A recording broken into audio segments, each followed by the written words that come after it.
하나님 여호와여, 주는 하늘에서 하나님이 아니시니이까? 이방 사람들의 모든 나라를 다스리지 아니하시나이까? 주의 손에 권세와 능력이 있사오니 능히 주와 맞설 사람이 없나이다. 하나님 아버지 감사합니다. 오늘 이 시간 우리가 주님의 권세와 주님의 능력을 우리가 바라며 주님 앞에 나와 우리의 왕이 되시며 우리의 주가 되시는 주만 높이며 예배하기를 원합니다. 하나님, 우리가 주어진 우리의 삶을 살아가며 이 세상을 살아갈 때 이 세상의 악한 권세들과 부딪히며 하나님, 우리가 절망하며 좌절하며 괴로움 가운데 신음하며 주저앉을 때가 많이 있지만 하나님, 그 모든 것을 다스리시고 우리의 삶을 주관하시며 우리에게 역사하시는 살아계신 주님을 바라보게 하여 주시고, 하나님, 우리 눈앞에 보이는 것들을 두려워하며 떠는 것이 아니라 하나님을 두려워하는 마음으로 오늘 이 시간 주님 앞에 나와 예배하기를 원합니다. 하나님, 좌정하여 주시고 주만 바라보게 하시고 주님께만 홀로 영광 돌려드릴 수 있는 귀한 예배의 시간이 되게 하여 주시옵소서. 아직까지 함께하지 못한 우리 성도들의 발걸음을 재촉하시고 이 자리에 함께할 수 없는 상황 가운데 있다면 그들의 상황과 그들의 마음을 주님께서 아시오니 주장하시며 어디에 있든지 무엇을 하든지 주님을 예배하는 예배자의 모습으로 바로 서게 하여 주시옵소서. 감사하며 예수 그리스도의 이름으로 기도합니다. 아멘. 우리 함께 찬양하겠습니다. 찬송가 8장입니다. 새 찬송가 8장 함께 찬양하겠습니다.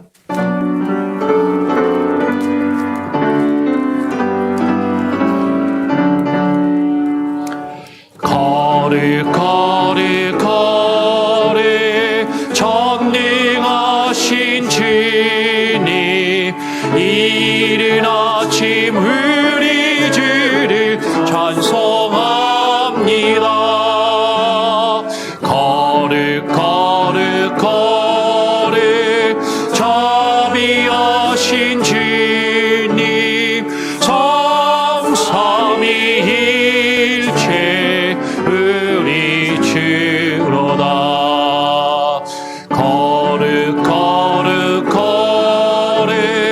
주의 보좌 앞에 모든 성도 면류관을 하사드리네. 천군 천사 모두 주께 굴복하니 영원히 위에 계신 주로다.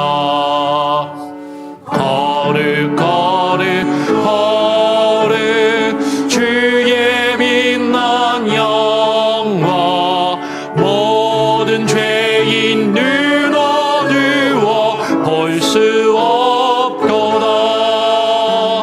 거룩하신 이가 주님밖에 없네. 온전히 전능하신 주로다.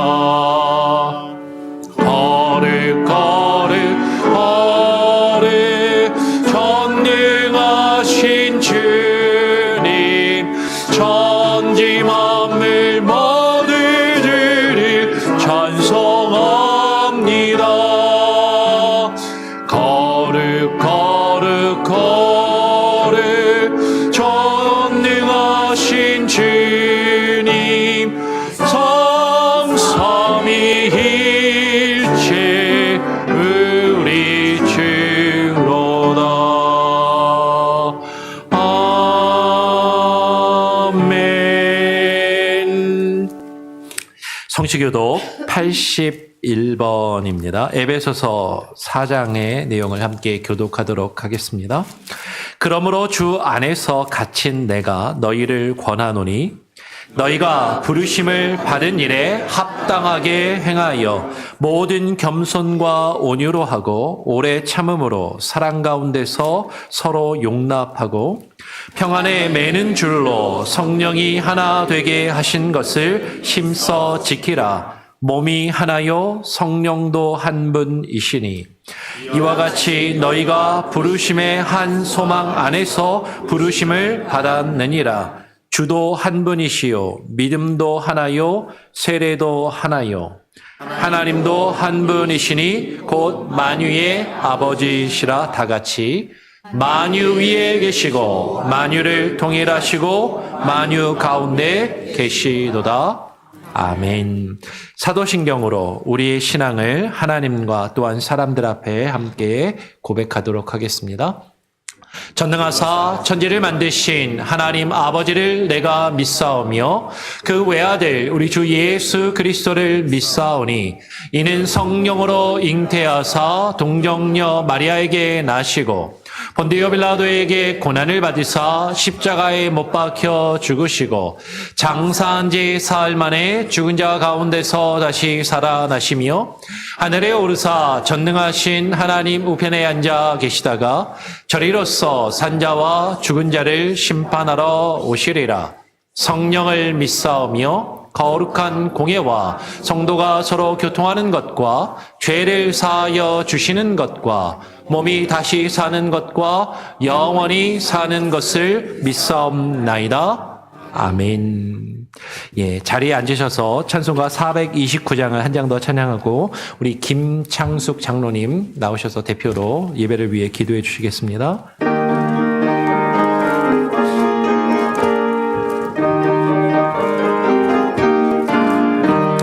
세상 모든 풍파 너를 흔들어 약한 마음 낙심하게 될 때에 내려주신 주의 복을 세어라. 주의 크신 복을 내가 알리라. 받은 복을 세어 모아라. 크신 복을 내가 알리라. 받은 복을 세어 모아라. 주의 크신 복을 내가 알리라. 세상 근심 걱정 너를 들고 십자가를 등에 지고 나갈 때 주가 내게 주신 복을 세어라. 두려움 없이 항상 찬송하리라. 받은 복을 세어 모아라. 크신 복을 내가 알리라. 받은 복을 세어 모아라. 주의 크신 복을 내가 알리라. 세상 권세 너의 앞길 막을 때 주만 믿고 낙심하지 말아라. 천사들이 너를 보호하리니 염려 없이 주만 보고 나가라. 받은 복을 세어 모아라. 크신 복을 내가 알리라. 받은 복을 세어 모아라. 주의 크신 복을 내가 알리라. 아멘. 예, 김창숙 장로님 나오셔서 오늘 예배를 위해서 대표로 기도해 주시도록 하겠습니다.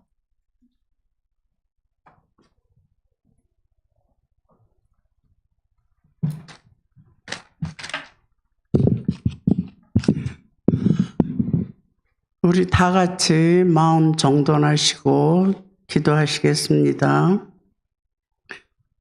전능하시고 자비로우신 하나님 아버지 감사합니다. 지난 주간도 지켜주시고 인도하여 주심을 감사합니다. 오늘 거룩한 주일을 맞이하여 저희들이 주님 전에 모여서 경배드리며 찬양드릴 때 하나님 아버지 받아주시옵소서. 세상에 나가 살면서 알고도 지은 죄 모르고도 지은 죄 허물을 다 사하여 주시옵고 하늘의 축복과 권능으로 저희들의 영혼을 축복하여 주시며 하늘의 아름다운 위로로 가득 채워 주시옵소서. 요즘 환절기를 맞아서 여러 가지 질병이 있는 성도님들 우리 주님의 보혈을 손으로 어루만져 주시어 아프지 않게 하시옵소서. 여기까지 시험과 환난을 당한다 할지라도 아니 수천 가지 방법으로 저희들을 시험하시고 연단한다 할지라도 잘 이겨내는 성도님들 되게 하여 주시옵소서.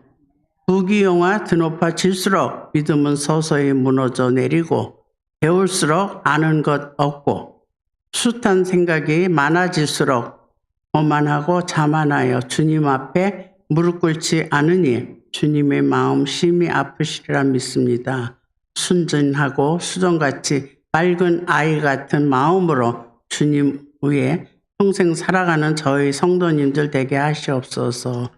말없이 봉사하는 기간 후에 축복 주시고 특별히 성가대원들 늘 기도하는 마음으로 아름다운 찬양을 올려드릴 때 영광 받으시옵소서. 듣는 우리 성도님들은 은혜와 성령이 넘치게 하여 주시옵소서. 단위에 세워주신 목사님을 기억하시고 능력과 영역을 7배나 더하여 주시옵소서. 말씀을 전하실 때 그 말씀이 예리한 검과 같이 우리들의 심령을 쪼개고도 남게 하시옵소서. 우리 모두가 하나님의 말씀을 받아 충성된 주님의 일꾼이 되게 하시옵소서. 교육관에서 수고하시는 전도사님과 교사님들에게 하나님의 능력을 주시어 어린 자녀들을 가르치기는 내 부족함이 없게 하여 주시옵고 어린 자녀들은 하나님의 말씀을 듣고 배우며 건강히 자라서 이 나라와 우리 조국을 위하여 기이 쓰는 일꾼들 되게 하여 주시옵소서. 지금은 시작하는 시간이 오니 끝나는 시간까지 주님 홀로 영광 받으시고 은혜 충만한 시간 되게 하여 주시옵소서. 이 모든 말씀 예수님 받들어 기도드리옵나이다. 아멘.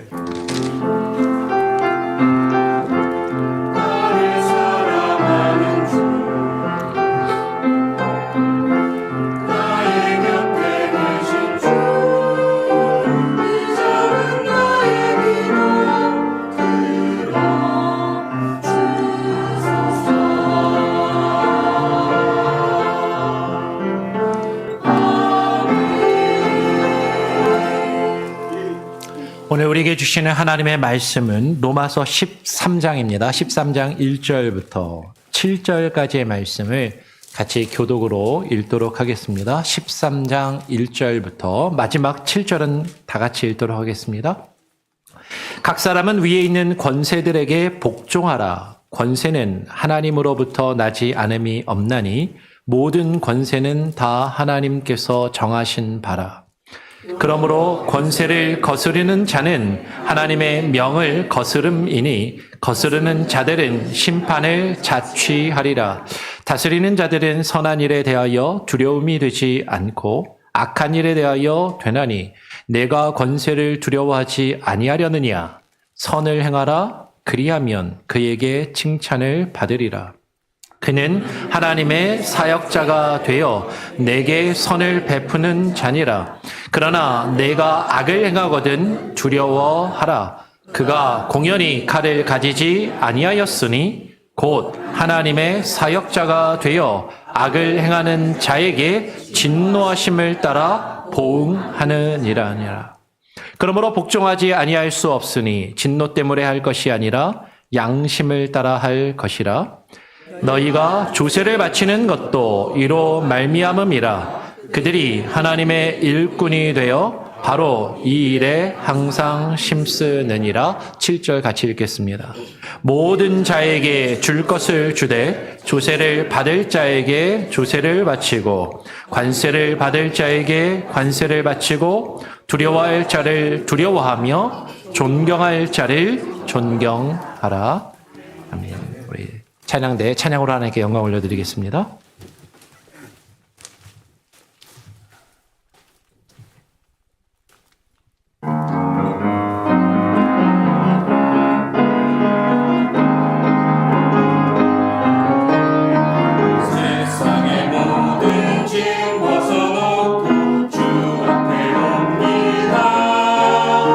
높으신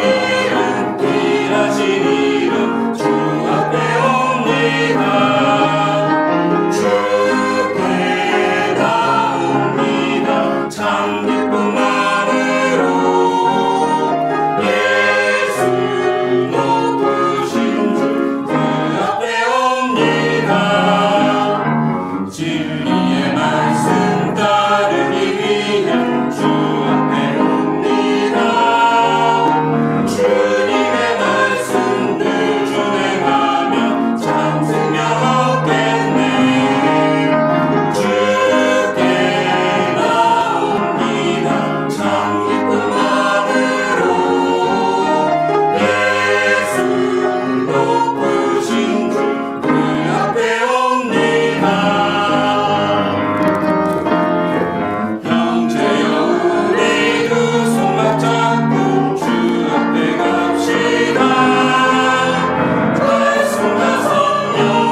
아멘. 예, 하나님. 같이 인사해 볼까요? 한 주간 잘 지내셨습니까? 예, 환영합니다. 축복합니다. 우리 함께 또 인사해 보죠. 믿음으로 말미암아 삽시다. 말미암아 삽시다. 여러분 이게 그냥 의미 없는 구호가 아니라 예, 우리가 로마서의 말씀을 계속 쭉 묵상하면서 우리가 믿음으로 말미암아 산다라는 게 어떤 의미인지 좀 깊이 되뇌이시고 고민하면서 서로 나누는 인사말이 되었으면 좋겠습니다. 이제 로마서 말씀을 계속 이제 하나하나 강해로 묵상하면서 13장까지 왔습니다. 근데 오늘 설교는 참 걱정입니다. 왜냐하면 설교자들이 설교하기 제일 좀 불편해하고 조심스러워하는 내용이 뭐냐면 정치적인 내용을 이야기하는 것이에요. 설교 때 제가 조금이라도 약간 정치적인 색깔이나 내용이 조금 들어간 듯한 표현이라도 하고 그날 집에 들어가면 저희 사모한테 엄청 혼납니다. 왜 그런 얘기를 했냐고. 왜 그러냐면 사실은 교회 안에 다양한 생각을 가진 사람들이 함께 모이고 정치적인 견해가 서로 다른 사람들이 분명히 있기 때문인 것이죠. 실제로 아무리 그 권력이 잘못해서 지지율이 막 떨어져도 끝까지 지지하시는 분들이 적어도 한 20%, 30% 가까이는 있기 때문에 사람이 한 30명, 우리 교회가 한 40명 정도 모이면 한 10명 정도는 또 다른 생각을 하는 사람들이, 많은 사람들과는 또 다른 생각을 하시는 분들이 분명히 계시기 때문에 설교자의 입장에서는 사실 정치적인 상황이나 정치적인 내용을 이야기하는 것이 결코 쉽지는 않습니다.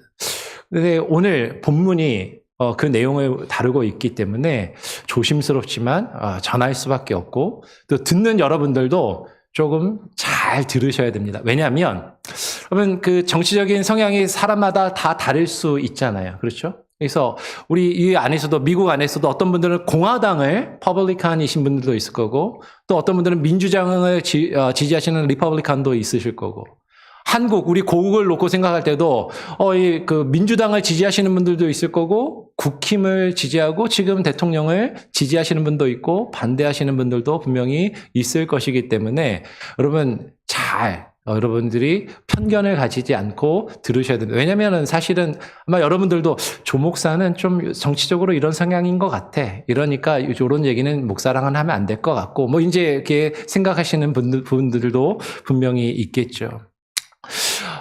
개중에는 어떤 목사들이라고 하는 사람들, 설교자들 중에는 자신의 정치적인 성향을 아주 강력하게 주장하고 그것을 통해서 자신의 인기를 높여가고 자신의 어떤 세력을 끌어모으며 정치적인 세력화를 이루는 그런 사람들이 간혹가다 있습니다.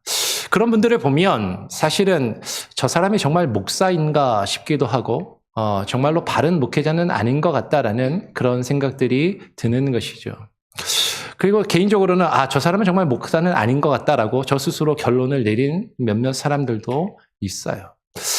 그래서 많은 목회자들이 사실은 예배 시간에 설교 때 정치적인 상황에 대해서 신중하게 조심스럽게 이야기를 잘 하지 않습니다. 그러면 우리는 정치적인 상황에 대해서 어떤 말도 하지 말아야 되는 것인가? 얼마 전에 추석이었는데 추석 명절이 되었을 때 우리 친한 사람들끼리, 가족들끼리 정치 얘기하면 안 돼. 그러면은 서로 싸우니까 이런 것이 오늘날의 어떤 사회적인 분위기가 되었다라는 것이죠. 그러면 오늘 우리가 믿음의 사람으로서 이 세상을 살아가면서 우리가 육신을 가지고 이 세상을 살아가면서 이 세상의 권력, 이 세상의 나라, 이 세상의 정권의 영향력을 받지 않고서는 살 수 없는 우리들이 세상에서 이루어지고 있는 정치적인 상황이나 어떤 정권에 대해서 어떤 견해와 시각을 가지고 있어야 되는가? 우리는 이 부분을 진지하게 고민해 볼 필요가 있다라는 것이죠. 그러면 결론부터 이야기하면 저는요, 제 스스로 요새 계속 고민합니다. 내가 정치적으로 보수적인가, 진보적인가. 결론이 잘 나지가 않더라고요. 근데 결론은 하나 분명한 게 있습니다. 저는 진보주의자도 아니고 보수주의자도 아니고 저는 성경주의자이고 하나님의 나라를 꿈꾸며 하나님의 나라를 이 땅에 이루기를 원하는 사람이다라는 것이죠. 우리 믿음의 사람들은요, 이 땅을 살아가면서 정치적인 견해가 분명히 다를 수가 있어요. 그런데 우리가 하나님의 사람이라면, 우리가 하나님께 구원받은 하나님의 자녀요 하나님의 백성이라면, 하나님의 통치하심과 하나님의 다스리심을 꿈꾸는 하나님의 나라 백성으로서 이 세상을 살아가고 있다면, 우리는 분명히 이 땅 가운데 하나님의 나라가 나타나고 하나님의 나라가 구현되고 하나님의 나라가 확장되기를 꿈꾸면서 살아가는 자들이어야만 한다라는 것이죠. 그래서 우리가 이 땅을 살아가는 하나님의 나라 백성으로서 이 땅에서 하나님의 나라를 우리가 이루어가기 위해서 이 세상의 권력과 이 세상의 정치적인 상황에 대해서 우리는 어떠한 견해를, 어떠한 태도를 가지는 것이 성경적이고 바람직한 것인가? 오늘 바울이 우리에게 뭐라고 이야기하고 있는가를 살펴보려 합니다. 사실은 바울이 오늘 우리에게 이야기하고 있는 내용은요, 우리가 이해하기가 쉽지가 않은 내용이에요. 받아들이기는 더더욱 어려운 내용입니다. 저 개인적으로도 다 이해하기가 어렵고 받아들이고 싶지 않은 내용들도 있어요. 그럼에도 불구하고 우리가 성경적으로 우리가 어떠한 태도를 가져야 하는가를 같이 함께 살펴보고 고민해 보기를 원하는 것입니다. 오늘 바울은 본문 1절에서 이렇게 이야기합니다. 각 사람은 위에 있는 권세들에게 복종하라라고 명하고 있어요. 여러분, 제가 로마서의 말씀을 계속해서 읽고 강해 설교를 하면서 강조하는 것이 있습니다. 성경을 읽을 때 어떤 단어나 어떤 표현이나 한 개의 절 혹은 두세 절의 절을 부분적으로 단편적으로 읽어서는 안 되고, 이것을 연결해서 읽는 연습을 자꾸 해야 되고, 이것이 문맥 안에서, 앞뒤의 흐름 안에서 무엇을 의미하는가를 계속해서 생각하고 고민하면서 읽어야 되고, 그것이 우리에게 지금 어떤 의미를 전달하고자 하는지를 우리는 생각해야 한다라는 것이죠.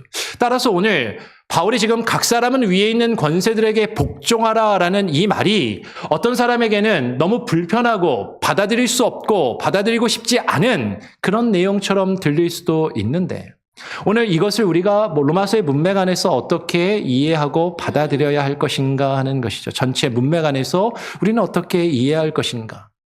지금 우리가 13장으로 막 넘어왔습니다. 우리가 지난 시간까지 12장의 내용을 3번에 걸쳐서 함께 살펴보았고, 이번 달 구역 모임을 통해서 12장의 내용을 같이 나누게 됩니다. 이미 구역 모임을 통해서 12장의 내용을 나눈 구역도 어제 있는 것 같아요. 근데 12장을 앞에서 우리가 12장의 내용에서 무엇을 살펴보았는지 간략히 한번 볼까요? 12장에서 바울은 이렇게 이야기했어요. 12장 14절에서 너희를 박해하는 자를 축복하라. 한번 넘겨주시기 바랍니다. 12장 14절. 너희를 박해하는 자를 축복하라. 축복하고 뭐 하지 말아라? 저주하지 말라. 너희를 힘들게 하고 너희를 박해하는 자들이 있다라는 거죠. 그 박해하는 자들을 축복해라. 축복하고 저주하지 말아라.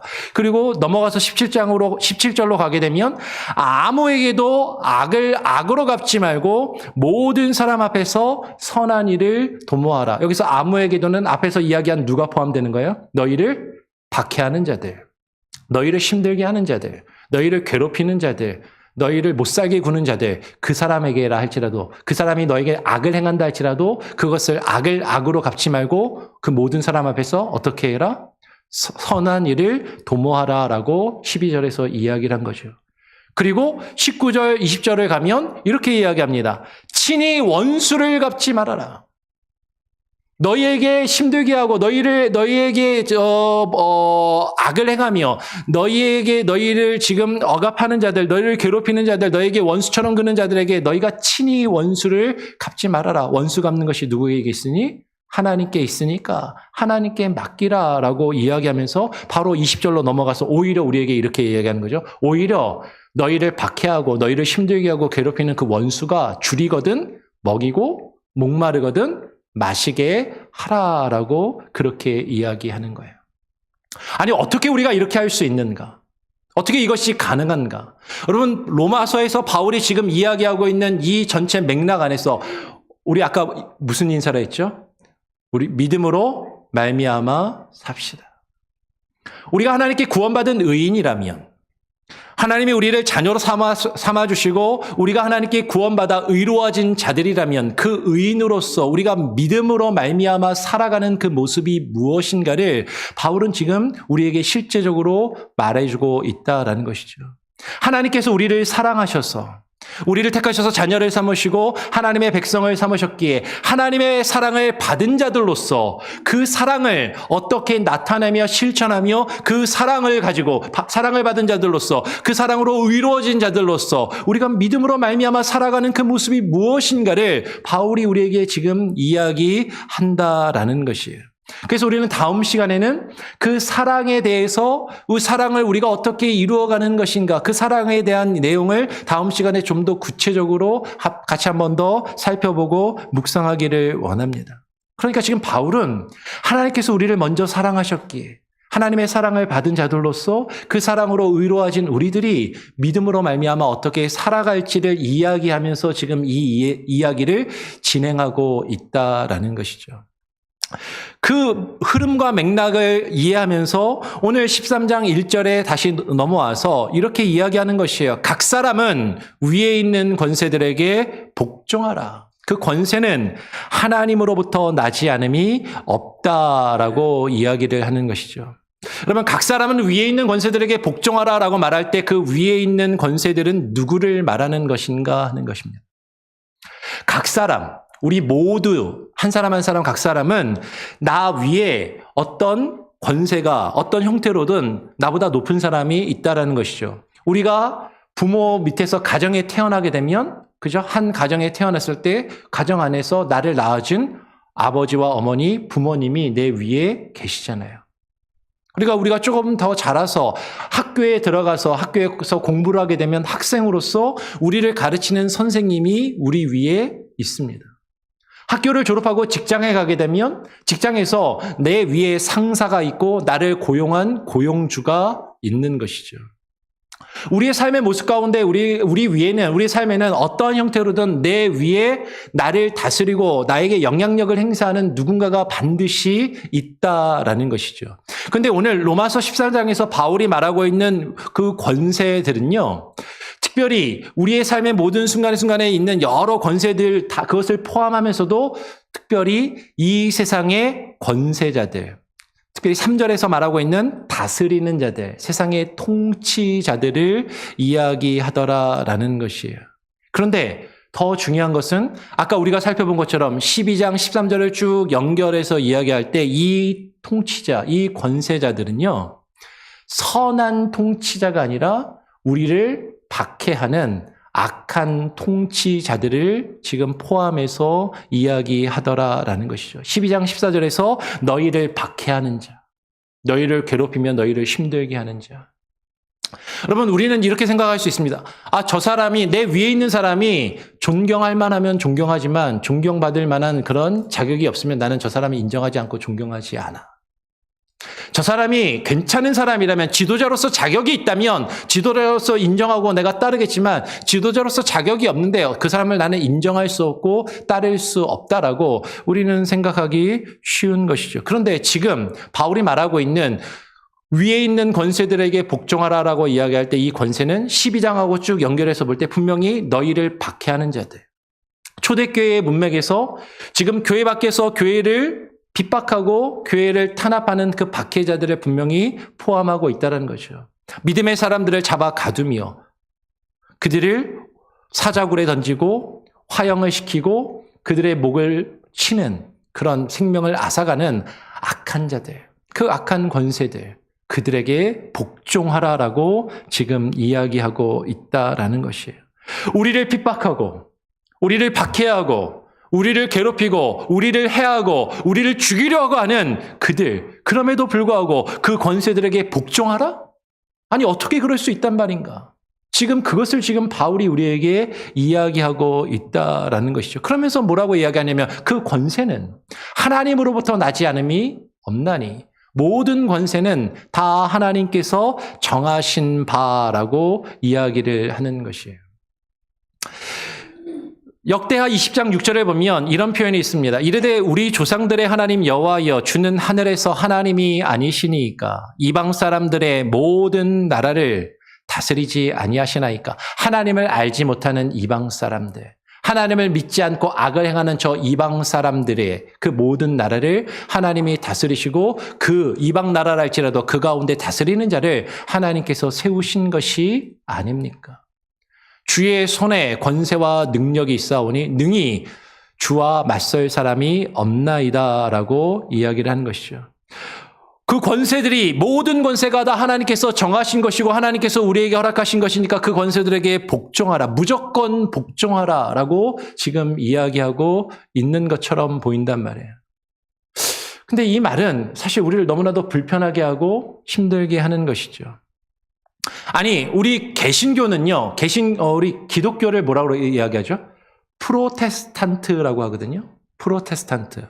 개신교라는 그 말의 뜻은요, 기본적으로 프로테스탄트의 뜻은 뭐냐면, 프로테스트, 저항하는 것입니다. 저항하는 것. 세상의 권세와 권력과 세상의 악을 향해서 저항하는 그런 의미가 담겨 있다라는 것이죠. 아니, 저항하지 말고 무조건 복종하라라는 것인가? 그것이 기독교적인 정신인가? 오늘날 우리는요, 기독교적인 마인드가 아니라 할지라도 오늘날 우리는 자유민주주의 국가를 살고 있잖아요. 그러니까 민주주의 체제에 익숙한 우리들은 자유민주주의 국가에서 기본적인 개념은 뭡니까? 모든 권력은, 모든 주권은 누구로부터 나오는 거예요? 국민으로부터 나오는 것입니다. 사도 바울이 이 로마서를 쓸 때만 하더라도 로마 제국의 황제 그 케사르 시저에게 권세가 있고 그 다스리는 자에게 따를 것을 이야기하면서 지금 바울은 믿음의 사람으로서 이 세상을 살아가면서 이 세상의 권세와 이 세상의 질서 가운데 그것을 우리가 존중하며 지키면서 어떻게 살아갈 것인가를 이야기하고 있다는 것이죠. 믿음을 지키면서 믿음의 사람으로 이 세상의 권세 가운데 어떤 자세를 취해야 할 것인가. 그런데 여러분, 지금 우리가 살고 있는 시대는 왕정국가도 아니고, 그죠? 절대적인 군주제 국가를 살고 있는 것이 아니라 우리는 법에 의해서 다스리는 법치주의 국가를 살고 있다는 것이죠. 법치주의 국가의 권력은 누구로부터 나오냐면 그 법에 근거해서, 헌법에 근거해서 모든 국민에게 권력이 있고 모든 국민에게서부터 그 권력이 법에 의해서 선출된 지도자에게 위임되는 것이죠. 법에 의해서 선출된 지도자에게 그 권력이 위임되어서 그 권력을 위임받은 통치자가 그 법에 따라서 법에 의해서 통치를 이룰 때 그것이 권력이 있고 힘이 있다라는 것이에요. 그러니까 오늘날 상황에서 우리는 이 말을 정확하게 이해해야 됩니다. 우리가 굴복해야 할 권세는요, 지금 절대적인 군주제를 살고 있지 않은 민주주의 국가에서 지금 우리가 굴복해야 할 권세는 지도자 한 사람, 쉽게 말하면 대통령이나 통치자 한 사람을 이야기하는 것이 결코 아니라 나라를 통치하고 다스리는 원칙이 되는 법과 법 질서를 이야기하는 것이다라는 것이죠. 그것이 가장 큰 권세이고 그것이 가장 큰 권력입니다. 모든 권력은 국민으로부터 나오고 그 국민의 권력을 그 정권에게 위임해주는 그 법 질서, 그 헌법의 가치에 가장 큰 권력이 있음을 이야기한다라는 것이죠. 그러니까 결론부터 이야기하면 우리가 뒤에 가서 좀 더 이야기하겠지만 여러분, 민주주의 국가를 살아가는 우리에게 있어서 국민으로부터 모든 권력을 위임받은 통치자가 그 법의 가치를 훼손하고 헌법의 정신을 무시하고 그 법을 거스른다면 그 권력의 주체가 되는 국민은 법에 의해서, 헌법의 정신에 의해서 저항할 수 있음을 사실 우리는 전제로 하고 있다라는 것이죠.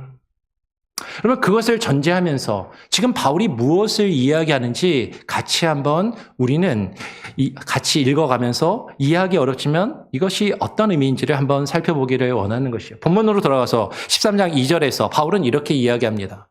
그러므로 권세를 거스리는 자는 하나님의 명을 거스름이니 거스르는 자는 심판을 자취하리라. 여러분, 아까도 말씀드린 것처럼 이 권세는요, 대통령이나 통치자 한 사람을 이야기하는 것이 아닙니다. 이 권세는 특히 민주주의 국가를 살아가고 있는 우리에게 있어서 이 권세는 법 질서를 이야기하는 것이에요. 삼권의 분리가 유지되고 각각의 삼권의 독립된 삼권의 체계 안에서 그 법의 권세를 거스리는, 그 법치주의 권세를, 그 질서를 거스르는 자, 그것이 하나님의 명을 거스르는 것이다라는 것이죠. 자, 그렇다면 우리 위에 권세를 거스른다라는 것은 오늘 12장과 13장을 쭉 연결해서 읽을 때 과연 구체적으로 어떤 것을 이야기하느냐라는 것이죠. 권세를 거스르는 것은요, 우리를 박해하는 위에 있는 그 권세, 그 법과 그 질서를 저주하는 것이 지금 권세를 거스르는 것입니다. 너희를 박해하는 자를 저주하지 말고 축복하라라고 이야기했잖아요. 근데 오늘날 우리는요, 어떤 시대를 살고 있냐면, 몇 해 전부터 우리 사회가, 우리가 살고 있는 이 미국도 그렇고, 우리의 조국 대한민국도 그렇고, 정치적으로 양극화가 되면서, 정치적으로 이념이 쫙 갈라져가지고, 나와 정치적으로 다른 성향의 어떤 결과가 선거적으로 이루어지면, 그 선거의 결과를 부정합니다. 이 선거 결과를 나는 인정할 수 없다고. 혹은 사법체계에 의해서 헌법재판소까지 올라가서 최종적으로 최종심의 판결이 났어요. 그러면 그 판결이 난 것을 놓고 이것이 정치적으로 나에게 이득이 된다고 생각하면 그것을 인정하고 받아들이지만, 그것이 나에게 정치적으로 맞지 않고 내가 반대하는 것이면 이 판결은 받아들일 수 없어, 이 판결은 인정할 수 없어라고 하면서 판결에 불복하는 그런 모습들을 가지고 있더라라는 거죠. 그러면서 엄청난 저주를 쏟아붓는 것이죠. 저 사람이 대통령으로 선출됐지만 나는 저 사람을 대통령으로 인정할 수 없어. 엄청난 저주와 욕을 퍼붓는 것이죠. 그 선거의 결과를 인정하지 않고 부정하려 하고, 법에 의해서 재판이 난 그 결과를 인정하지 않고 판사를 욕하고 막 저주하고 욕을 하는 것이. 근데 그것이 권세를 거스르는 것이다. 권세를 거스르는 또 다른 것을 로마서 12장하고 연결해서 표현하면 우리는 이렇게 이야기할 수 있습니다. 높은 데 마음을 두고 스스로 지혜 있는 체하며 비난하는 것. 우리 주변에서 일어나는 수많은 정치적인 현상이나 일들을 우리가 너무 잘나고 똑똑해서 우리가 스스로 지혜 있다라고 생각하며 우리의 기준으로, 나의 가치로 판단하는 것이죠. 그리고 비난하는 것이에요. 근데 바울은 그렇게 하지 말라라고 지금 이야기하고 있다라는 것이죠. 우리 권세를 거스른다라는 것은 우리를 핍박하며 우리에게 악을 행하는 그 행악자들에게 악을 악으로 갚지 말라라고 이야기했는데, 악을 악으로 갚는 것. 그들이 우리에게 폭력을 행사하고, 이 세상에 힘 있는 자들이 자신이 가진 권력과 힘과 법을 이용해서 우리에게 폭력을 행하고 악한 일을 행할 때 우리도 똑같이 그 법을 무시하면서 폭력적으로 저항하고 불법적인 시위를 하는 것. 불법적으로 그 정권의 붕괴를 추구하며 불법적인 일들을 이루는 것, 폭력적으로 정권을 끌어내리려 하는 것. 그것이 그 권세에 저항하는 것이다라는 것이에요.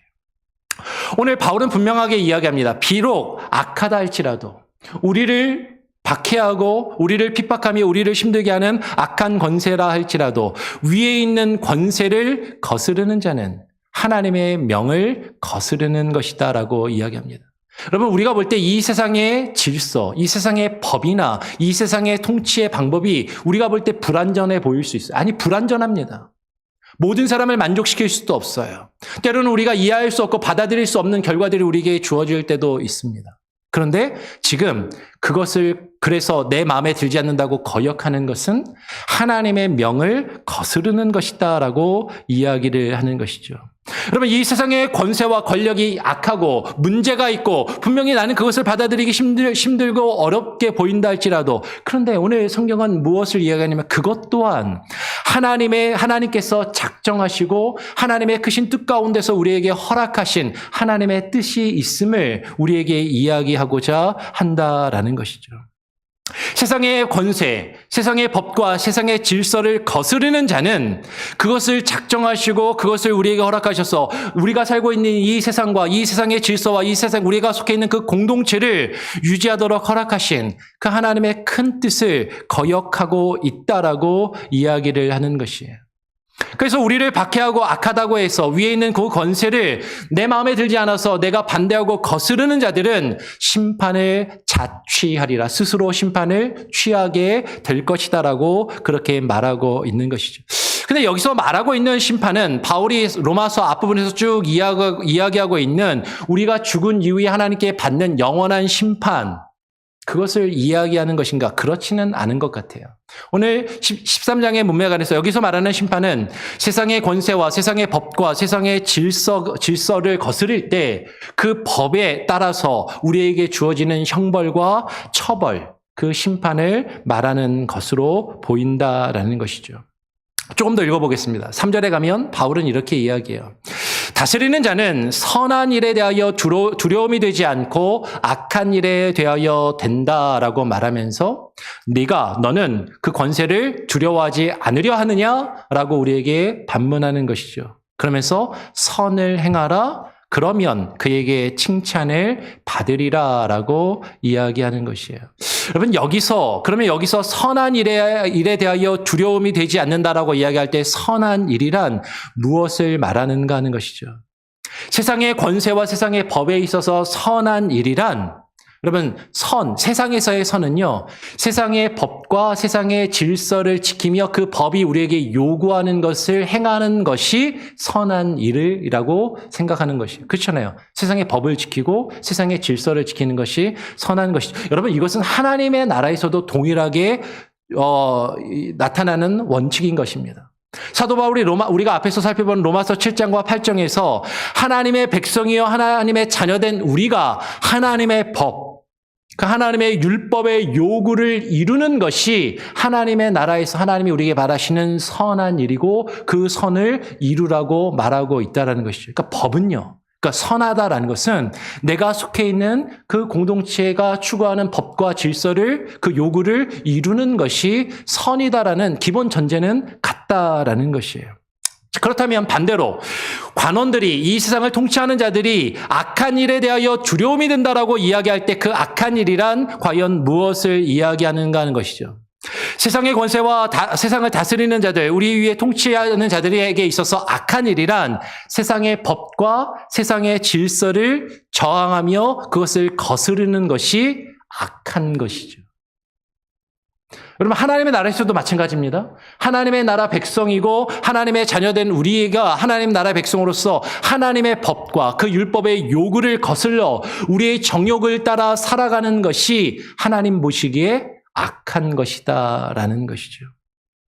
그러니까 우리 위에 있는 세상의 악한 권세, 그 권세를 우리가 두려워하지 않는다라고 지금 이야기하면서 우리가 그 세상에 있는 권세를 두려워하지 않기 위해서는 아니하려면 그 세상의 법과 세상의 질서를 따라서 행해야만 한다라고 지금 이야기하고 있다라는 것이에요. 그럼 우리는 우리를 핍박하는 우리 위에 있는 세상의 악한 권세를 결코 두려워할 필요가 없습니다. 여러분 결론부터 이야기하면 우리는요 이 세상에 소망을 두고 살아가는 사람들이 아니에요. 이 세상의 질서 속에 순응하며 살아가는 자들이 아니라 이 세상에서 하나님의 나라를 꿈꾸고 하나님의 나라를 이루어가기를 원하는 우리들은 사실은 이 세상의 권세를 두려워할 필요가 없는 것이죠. 오히려 이 세상의 악에 저항하며 이 세상의 악을 없애고 이 세상을 하나님의 나라로 바꾸어가는 그 일을 우리는 힘써야만 하는 그런 사람들이다라는 것이죠. 그러니까 악한 권세를 두려워하지 않고 악한 권세를 악으로 갚지 않고 선으로 악을 이겨야만 하는 것이 우리에게 주어진 우리에게 요구되는 것이고 하나님이 우리에게 그것을 바라신다라는 것이에요. 세상의 권세가 우리에게 폭력을 가하고 우리에게 악을 행하며 우리를 다스린다 할지라도 믿음의 사람들은 법과 질서를 지키면서 선을 행해야 하는 것이고 선으로 악을 이겨야 합니다. 세상의 통치자들에게 악을 행한다고 해서 우리가 똑같이 악하게 폭력적으로 저항하는 것이 아니라 선으로 법적으로 질서 있게 그것을 저항하는 그런 모습이 우리에게 분명히 있어야 된다라는 것이죠. 오늘 바울은 이렇게 이야기하는 것이에요. 이어서 4절의 말씀을 한번 보겠습니다. 4절에 보니까 바울은 이렇게 이야기를 하는 것이죠. 그는 하나님의 사역자가 되어 내게 선을 베푸는 자라고 이야기를 합니다. 지금 개역개정 성경에서 선을 베푸는 자라고 번역된 것은 이루는 자라고 예전 성경에 번역한 것이 좀 더 맞는 표현이고 좀 더 의미가 분명하게 전달된다고 저는 생각합니다. 여러분, 지금 그는 세상을 다스리는 통치자들을 이야기하는 것이죠. 그 다스리는 자가 하나님의 사역자가 되어 우리에게 선을 이룬다라고 하는, 선을 이루는 자라고 하는 것이 도대체 무슨 의미인가 우리는 고민해 보아야만 하는 것이죠. 여기서 하나님의 사역자라는 말은요, 예전 성경은 하나님의 사자라고 번역했거든요. 하나님의 사자. 그러면 하나님의 사자라고 하면 우리 보통 앙겔로스, 천사라고 번역되는 이 앙겔로스라는 단어를 많이 떠올리기 쉽지만 여기서 하나님의 사자, 예전 성경의 사자, 지금 하나님의 사역자라고 번역된 말은요, 헬라어로 보면 디아코노스라는 단어를 씁니다. 디아코노스. 영어로 하면 미니스터라는 말이죠. 공적인 일을 감당하는 자. 하나님의 종, 하나님의 일꾼이라는 뜻이에요. 그러니까 이것은 이 세상의 관원과 통치자들이 우리에게 선 그 자체를 행한다라기보다도 우리에게 그 선을 직접적으로 베푸는 사람이라는 것이 아니라 그들을 통해서 하나님께서 우리가 선을 행하도록, 우리가 선을 이루도록 하나님이 그들을 도구로 사용하신다라고 지금 바울은 이야기하고자 한다라는 것이죠. 오늘 바울은 이어서 이렇게 이야기합니다. 그러나 내가 악을 행하거든 두려워하라 하라. 그가 공연히 칼을 가지지 아니하였다라고 말합니다. 여러분, 우리가 선을 행하면 권세를 두려워할 필요가 없어요. 우리가 세상의 법과 질서를 따르고 그것을 지켜서 세상의 기준에서 선을 행한다면 그 권세를 우리는 두려워할 필요가 없지만 악을 행한다면, 세상의 질서와 법을 어긴다면 우리는 그 권세를 두려워할 수밖에 없다라는 것이죠. 왜냐하면 그가, 다스리는 자가 칼을, 공권력을 가지고 우리가 악을 행하면, 세상의 질서와 법을 어기면 우리를 처벌하고 심판하여 벌을 할 것이기 때문이다라는 것이에요. 곧 이 세상의 통치자는 하나님의 사역자가 되어 하나님이 시키는, 궁극적으로 하나님의 크신 작정과 뜻 안에서 하나님의 도구와 하나님의 사용하는 어떤 도구가 되어서 악을 행하는 자에게 진노하심을 따라 보응하는 자라고 지금 이야기하는 거죠. 악을 행하는 자에게 진노하심을 따라 보응하는 자이다. 여러분, 결국 세상의 권세와 다스리는 자는 세상의 법으로 하나님의 뜻을 이 땅에서 부분적으로 실천하고 부분적으로 이루어가는 하나님의 도구요 수단이다라는 것을 지금 이야기하는 것이에요. 요새 수요 예배 때 그 사사기의 말씀을 성경 공부로 나누고 있습니다. 근데 사사기를 보면 아주 독특한 패턴이 있어요. 하나님의 백성이, 이스라엘이 범죄를 하면 하나님께서 그들을 심판하십니다. 근데 하나님께서 하나님의 백성이 죄를 범하였을 때 심판하실 때 어떻게 심판하시냐면 이방의 나라를 들어서 그들을 치신다라는 것이죠.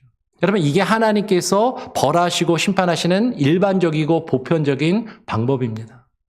하나님께서 누군가 죄를 짓고 잘못할 때 그 잘못한 사람을 어떻게 벌하시는가? 그 사람이 병들게 하실 수도 있어요. 불의의 사고를 당해서 어떤 큰 어려움을 당하게 하실 수도 있지만 가장 보편적이고 일반적인 방법은 세상에 믿지 않는 사람들, 세상의 악한 사람들을 들어서 그 악한 사람들을 더 힘들게 하고 어렵게 하는 것이 하나님이 그들을 벌하시는 심판의 방법이고, 하나님께서 그 일을 위하여 세상의 통치자들을 그렇게 사용하신다라는 거죠. 세상의 악한 통치자들을 그렇게 사용하셔서 그 가운데서 하나님의 백성으로 하여금 하나님이 우리에게 바라시는 것이 무엇일까? 하나님의 크신 뜻과 하나님의 작정하신 그 뜻 가운데서 하나님이 우리에게 진정으로 원하시는 그 선이 무엇인지 깨닫게 하고 그 선을 이루어 가도록, 하나님의 말씀 앞에 우리가 겸손히 낮아지고 하나님의 말씀에 반응하여 하나님을 찾고 구하며 하나님의 선하신 뜻을 찾고 구하며 그 뜻을 이루어 가도록 우리에게 부정적이지만 악한 도구로 하나님이 사용하실 수 있음을 지금 이야기하고 있다라는 것이죠. 그래서 오늘 5절 말씀은 이렇게 이야기하는 것입니다. 5절 말씀 같이 한번 읽어볼까요? 시작. 그러므로 복종하지 아니할 수 없으니 진노 때문에 할 것이 아니라 양심을 따라 할 것이다. 여러분, 우리는 우리 위에 있는 권세들, 특히 다스리는 자들, 통치하는 자들에게 복종하지 않을 수 없다라고 지금 이야기합니다. 예전 성경은 이 복종이라는 단어를 뭐라고 번역해놨냐면 굴복하지 아니할 수 없으니라고 해놨거든요. 이 굴복이라고 하면 좀 부정적인 느낌으로 다가옵니다. 굴복은 원하지 않지만 어쩔 수 없이, 힘이 없어서 어쩔 수 없이 복종하는 부정적인 의미가 담겨 있는 것이죠. 그런데 예전 성경에 굴복이라고 한 것을 지금 우리가 보고 있는 성경은 복종이라고 해놨고, 이 복종이라고 번역된 이 원래 단어를, 헬라어 원어를 보면 휘포타소라는 단어입니다. 휘포타소라는 말을 직역하면요, 아래에 정돈하다, 뭐뭐 아래에 두다, 뭐뭐의 통제를 따르다, 질서를 유지하다라는 그런 의미가 있는 것이죠. 여러분, 우리가 위에 있는 권세들에게 복종하는 이유는요, 하나님이 우리에게 바라시는 그 질서, 하나님이 바라시는 선하신 뜻이 무엇인지를 우리가 깨달아 알아야만 가능하다라는 것이에요. 위에 있는 권세들, 특히 다스리는 자들에게 복종하는 것은 진노 때문에 할 것이 아니다라고 이야기를 하는 것이죠. 우리가 위에 있는 권세들, 다스리는 자들과 그 법에, 이 세상의 질서에 복종하는 것은 내가 그걸 지키지 않으면 내가 감옥에 가게 되고 내가 벌을 받게 되고 내가 어려움을 겪게 되니까 어쩔 수 없이 그 진노를 인하여 지켜야만 할 것이 아니라, 우리가 그 권세를, 우리가 권세들, 다스리는 자들과 그 그것에 복종하는 것은 그들이 칼을 가지고 있기 때문에, 그것을 따르지 않으면 내가 불이익을 당하기 때문에, 그렇기 때문에 지켜야만 하는 것이 아니다라는 것이에요. 오히려 통치자의 심판과 처벌이 두려워서가 아니라 그 뒤에서 살아 역사하시는 하나님의 주권과 하나님의 능력과 하나님의 뜻에 복종해야만 한다라는 것이죠. 위에 있는 권세들, 특히 다스리는 자들에게 복종하는 것은 또한 양심을 따라 할 것이다라고 분명하게 이야기합니다. 양심을 따라 할 것이다. 여러분, 위에 있는 권세들에게 굴복하는 것은 무조건 나보다 힘센 사람에게 복종하라, 굴복하라라는 것이 아닙니다. 그들이 아무리 잘못을 해도 그냥 무조건 내가 불이익을 당하지 않기 위해서는 어쩔 수 없이 따라야 된다라고 말하고 있는 것이 아니라, 그 굴복이 아닌 양심적이고 평화적인 저항을 분명히 포함하고 있는 것이죠. 우리는 믿음의 사람으로서 우리의 믿음의 양심을 지키면서 세상의 질서와 세상의 법을 존중하고 지키면서 악을 악으로 갚는 것이 아니라 악을 선으로 갚으며 그 악을 선으로 이겨야만 한다라는 것이죠.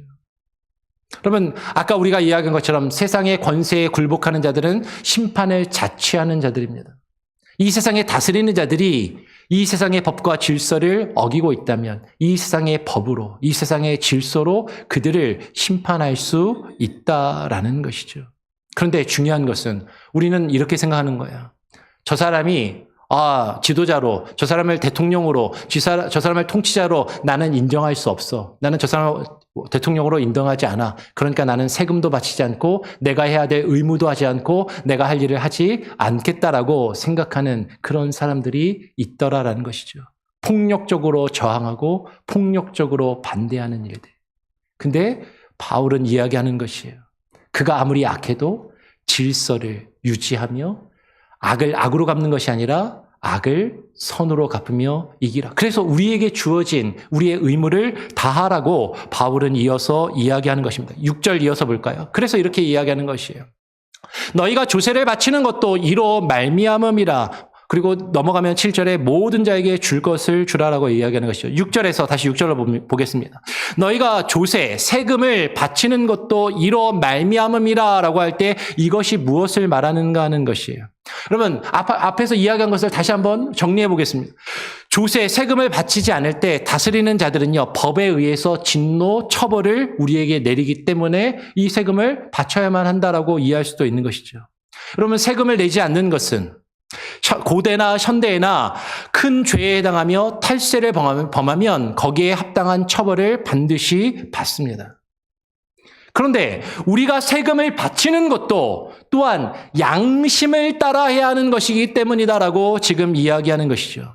믿음의 사람들은 법에 의해서 처벌을 받기 때문에 세금을 내는 것이 아니라, 그것이 내가 세금을 내지 않으면 내가 벌을 받을까 봐 그것이 두려워서 세금을 내는 것이 아니라 양심을 따라서 우리가 하나님의 나라 백성으로서 이 세상을 살아가면서 우리의 신앙의 양심을 지키면서 지켜야 하기 때문에 내야 한다라는 것이에요. 믿음의 사람들은 법에 의해서 처벌받기 때문이 아니라 내가 하나님의 나라 백성으로서 이 땅에서 어떻게 하면 선을 이루어갈 수 있을까를 고민하면서 우리에게 주어진 의무를 다해야만 한다라는 것이죠. 무엇보다 우리가 조세를, 세금을 바치는 것은 권세를 두려워하지 않고 선을 이루기 위해서다라는 것을 우리는 분명하게 인식해야 하는 것이에요. 믿음의 사람들이 세상의 권세를 두려워하지 않고 선을 이루지 않기 위해서, 악을 악으로 갚지 않고 선으로 악을 이기기 위해서 우리는 우리에게 주어진 의무와 질서를 다해 지켜야 한다라는 것이죠. 따라서 믿음의 사람들은요, 세상의 법과 질서를 준수해야 됩니다. 그것이 불완전해 보여도, 때로는 내 마음에 들지 않아도 그것을 지키는 그 의무를 다해야 하는 그 모습이 우리에게 있다라는 것이죠. 오늘 6절 하반절에 보면 그들이 하나님의 일꾼이 되어 바로 이 일에 항상 힘쓰느니라 라고 이야기해요. 이게 무슨 말인가? 그들, 이 세상을 다스리는 통치자들이 항상 힘쓰는 일은요, 세금을 거두어 드리는 일입니다. 어떤 정권이건 세금을 거둬들이는 것을 중요하게 생각하지 않는 경우는 없어요. 고대나 현대나 통치자들이 나라를 통치하는데 그들의 질서를 유지하는 데 필요한 세금을 걷는데 매우 힘쓰고 그것은 중요하다라는 것이죠. 다스리는 자들이 하나님의 일꾼이 되어 이 일에 항상 힘쓴다라는 것은 그럼 어떤 일인가? 세상의 관원들이, 통치자들이 그 선 자체를 행하는 것이 아니라 자신들은 자신들의 목적과 자신들의 만족을 위해서 이 일을 행하고 있지만 하나님의 작정하신 뜻 안에서 하나님의 크신 뜻을 이루어가는 도구로서 사용되고 있음을 바울은 지금 분명하게 이야기하는 것이죠. 그러면 저희 관원들과 통치자들이 하나님의 일꾼이 되어 항상 힘쓰는 바로 이 일이 무엇인가? 그들은 자신들이 가지고 있는 기득권을 유지하고 자신들의 질서를 유지하기 위해서 이 일을 하지만 지금 로마서 13장 전체의 문맥에서 우리가 이 안에서 발견해야 되는 그것은 3절과 4절에서 말하고 있는 선한 일, 하나님이 우리에게 바라시는 그 선을 이루는 것이 되어야 한다라는 것이죠. 세상을 다스리는 자들이 능동적이 아니라 수동적으로 하나님의 도구로서, 하나님의 수단으로서 하나님의 선한 뜻을 이루어 가게 되는데 우리는 그것을 발견하고 그 안에서 우리가 어떻게 선을 이루어 가야 하는지 고민하며 그 가운데서 선을 행하는 하나님의 백성의 삶을 살아야만 한다라는 것이. 그래서 결론적으로 오늘 바울은 13장 7절에 이렇게 이야기합니다. 같이 한번 한 목소리로 읽어볼까요? 13장 7절 시작.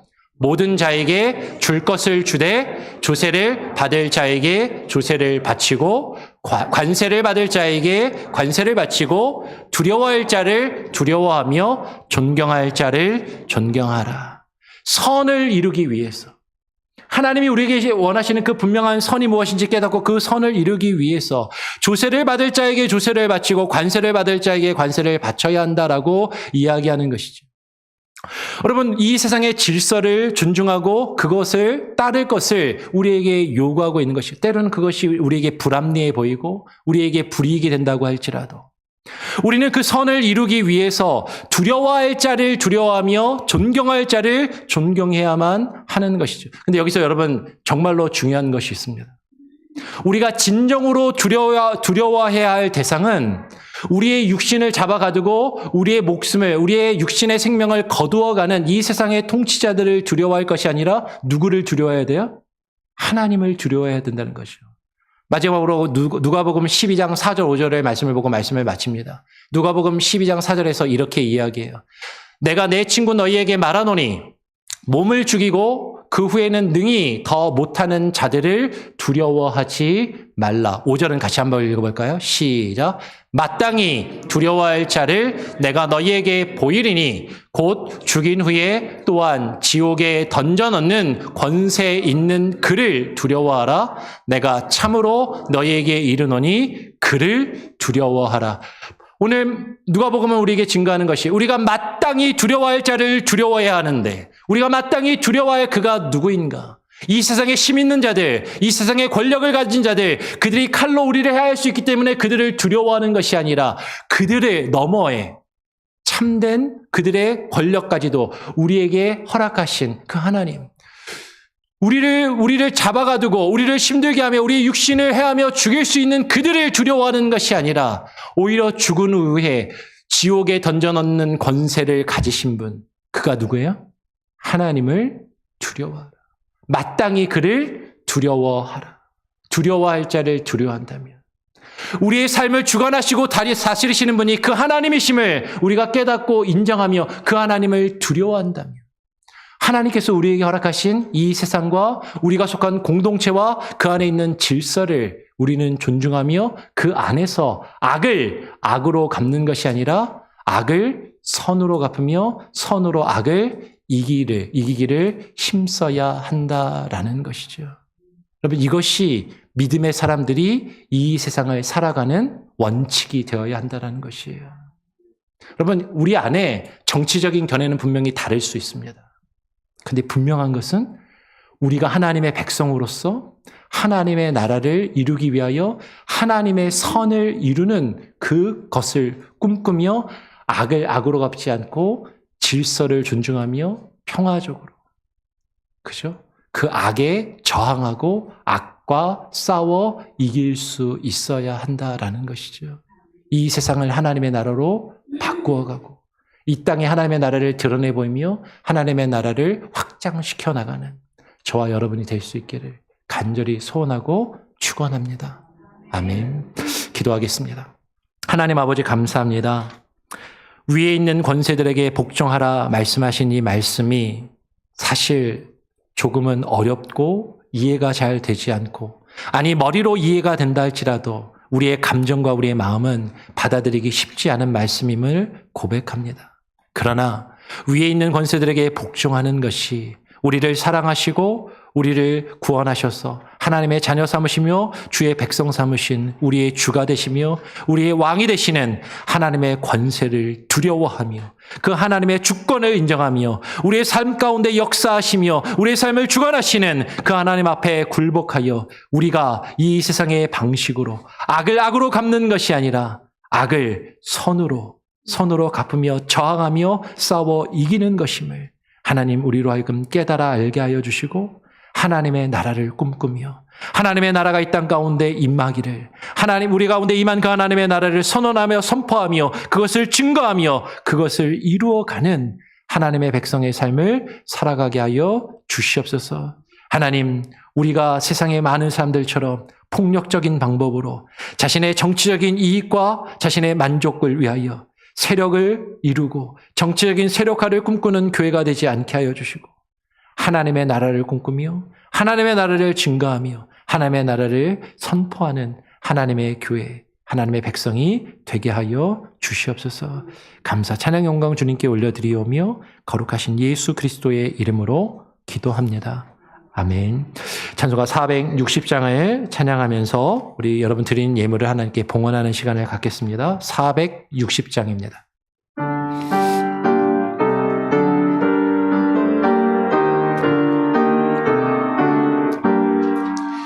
뜻없이 무릎 꿇는 그 복종 아니여 운명에 맡겨 사는 그 생활 아니라 우리의 믿음 치솟아 벅슬이 날듯이 주 뜻이 이루어지다 외치며 사나니 약한 자 힘주시고 강한 자 바르게 주한 자 정케 함이 주님의 뜻이라.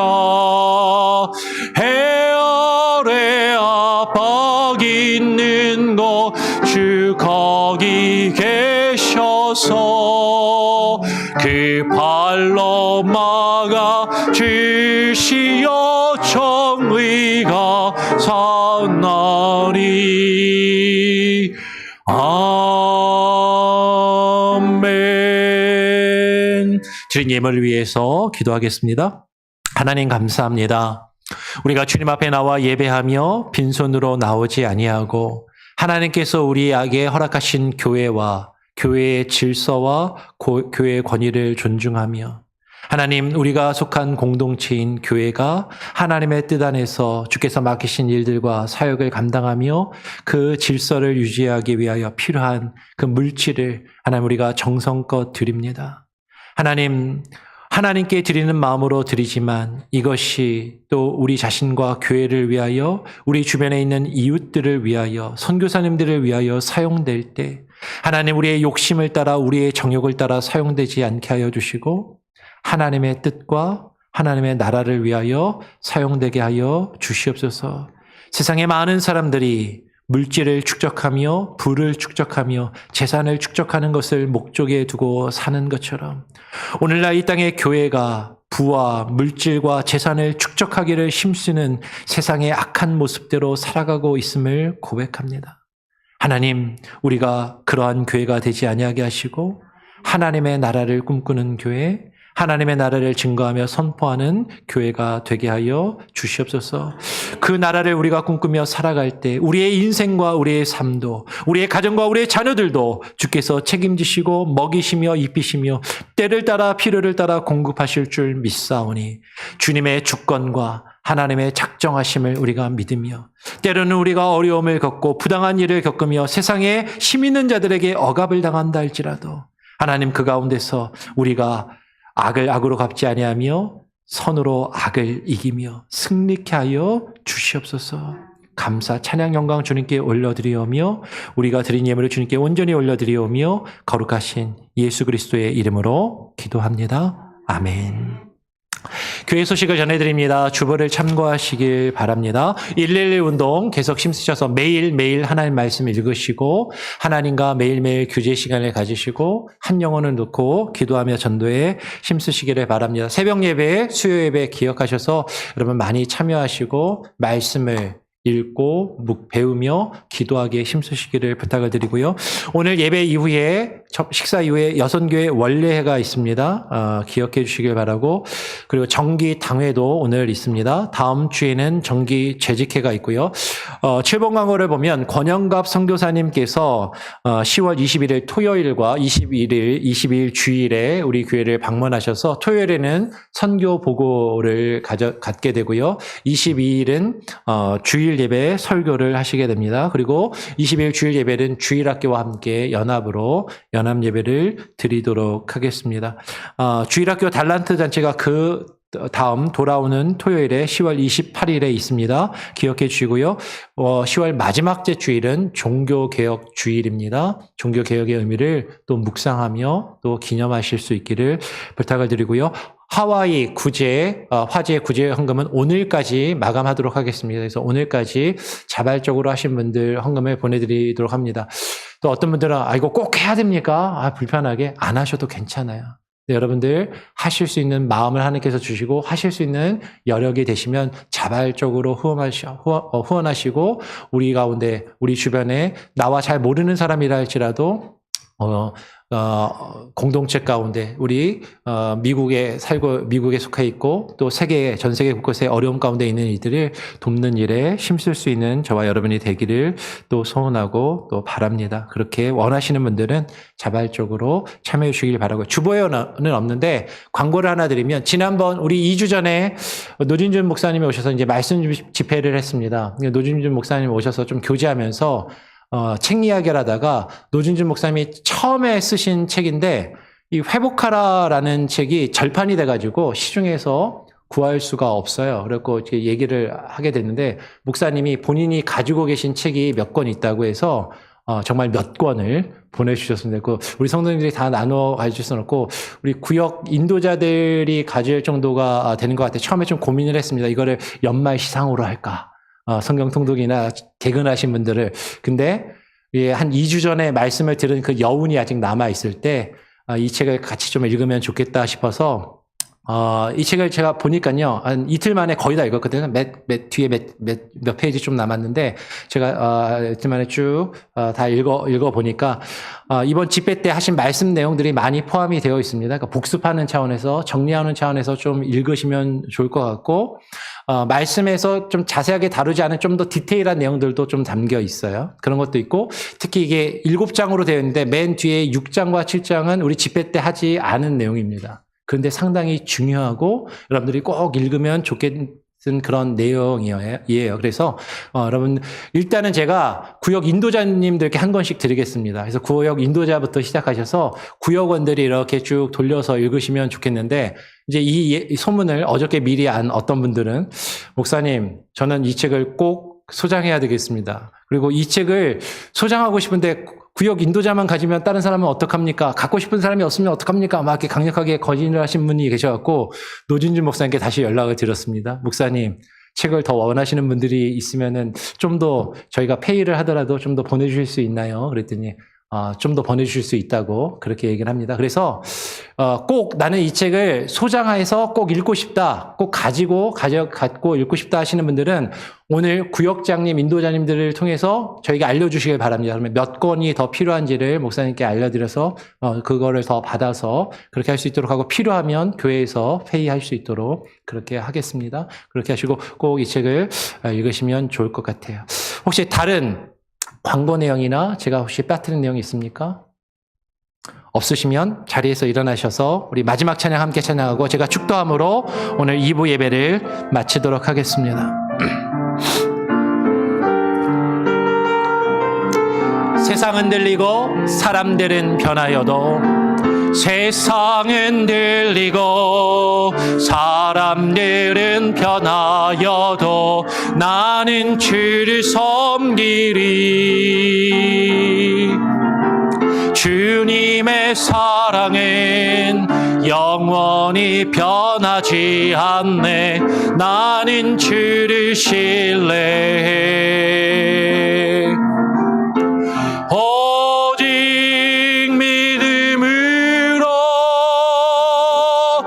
믿음으로 내가 살리라. 오직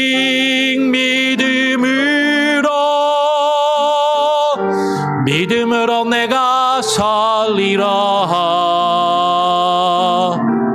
믿음은 들리고 사람들 주를 떠나도 나는 주를 섬기리. 주님의 나라는 영원히 쇠하지 않네. 나는 주를 신뢰해. 오직